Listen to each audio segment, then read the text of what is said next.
खड्गेन आक्रम्य भुंजीत वीरभोग्या वसुंधरा।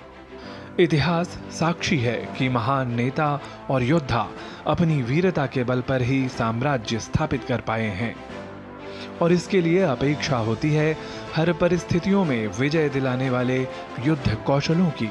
और इन युद्ध कौशलों को और भी व्यापक बनाते हैं वीरभोग्या वसुंधरा के सिद्धांत को अपनाने वाले युद्धाय कृत निश्चयाः, अर्थात सर्वदा युद्ध को तत्पर साहसी सैनिक।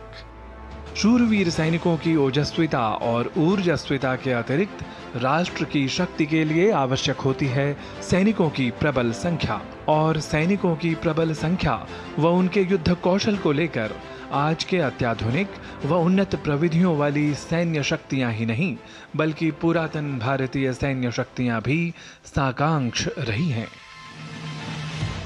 महाभारत में 18 अक्षौहिणी सेना थी और लगभग एक अक्षौहिणी में 2,18,700 की संख्या रहती है। इस आधार पे लगभग 18 अक्षौहिणी सेना का मतलब है 39,36,600 सेनाएं उस समय युद्ध में रत थीं।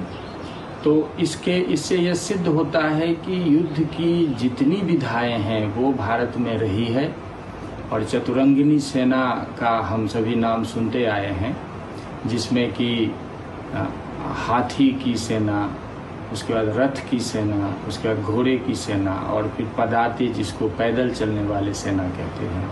तो इस प्रकार की चर्चा उपलब्ध होती है। अनेक प्रकार के दुर्गों की बात आती है, अनेक प्रकार के व्यूहों की बात आती है, जैसे हम चक्र व्यूह, सेन व्यूह, गरुड़ व्यूह इत्यादि की बात सुनते आए हैं।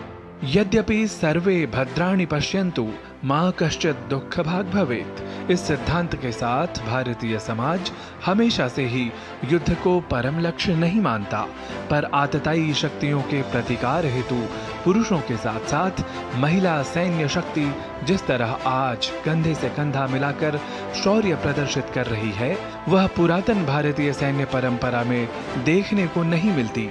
यह धारणा निस्संदेह भ्रामक है। ये सबसे बड़ी बात रही है कि भारत में कभी भी ऐसा नहीं सोचा गया। आज जैसे कि हमारी लड़कियां भी सेना में जा रही है, तो ऋग्वेद में स्त्रियों के युद्ध में जाना और फिर रामायण महाभारत काल में भी इस प्रकार का वर्णन मिलना, ये भारत की सैन्य परंपरा की अनूठी चीज है। निश्चय ही युद्ध के क्षेत्र में सफल नेतृत्व हेतु अद्भुत वीरता और अपेक्षित युद्ध कौशलों की आवश्यकता सार्वकालिक है और इन्हीं युद्ध कौशलों का युगानुरूप प्रदर्शन प्राचीन सैन्य विन्यास में भी दृष्टिगत होता है। समग्रतः भारतीय ज्ञान परंपरा की प्रासंगिकता को सैन्यगत अनेक आयामों के साथ समझना वीरभोग्या वसुंधरा के वास्तविक मर्म को आत्मसात करना कहा जाएगा। नारायण दत्त मिश्र, डीडी न्यूज।